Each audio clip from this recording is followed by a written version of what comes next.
নমস্কার and I welcome to national affairs. আজকে তোমাদের পরীক্ষার প্রসপেক্টিভে খুবই ইম্পর্টেন্ট একটা সাবজেক্ট, সেই সাবজেক্ট নিয়ে আজকে আমি আলোচনা করব। তবে টপিকে যাওয়ার আগে আমি তোমাদেরকে জিজ্ঞেস করবো একটা কোশ্চেনটা হলো যে রিসেন্টলি গৃহমন্ত্রী অমিত শাহ কিছুদিন আগে পাক অকুপাইড কাশ্মীরকে কত সিট রিজার্ভ করেছে।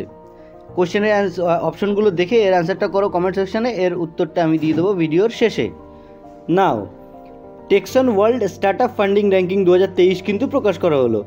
In India startup funding has decline to a 5-year low figure in 2023, 7 billion as compared to 25 billion received in the previous year, nearly 73% decline from funding record in 2022 amid a worsening global microeconomic environment tossed by geopolitical tensions।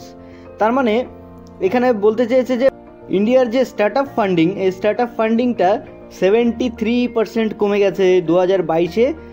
আমরা অনেক জায়গায় দেখেছি যে 2022-এ অনেকগুলো company, যেটা unicorn company হিসাবে তৈরি হয়েছিল, স্টার্টআপ কোম্পানি ছিল তারা, কিন্তু এবছর কিন্তু মাত্র দুটো কোম্পানি ইউনিকর্ন কোম্পানি হতে পেরেছে, সেটা হলো জ্যাপটো এবং ইনক্রেড।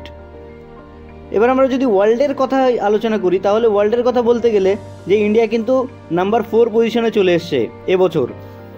গত বছর 2022-এ ইন্ডিয়া 3 নম্বর পজিশনে ছিল, কিন্তু ইংল্যান্ড কিন্তু এবছর 2nd পজিশনে চলে এসছে আফটার ইউএসএ। তো যদি আমরা র্যাঙ্কিংটা বলতে থাকি তাহলে সেভাবে বলতে গেলে বলা হয় যে ইউএসএ, ইংল্যান্ড, চায়না, ইন্ডিয়া এবছরের র্যাঙ্কিং।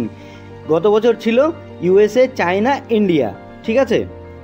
16 জানুয়ারি 16 তারিখকে ন্যাশনাল স্টার্টআপ ডে হিসাবে কিন্তু ঘোষণা করা হয়েছে।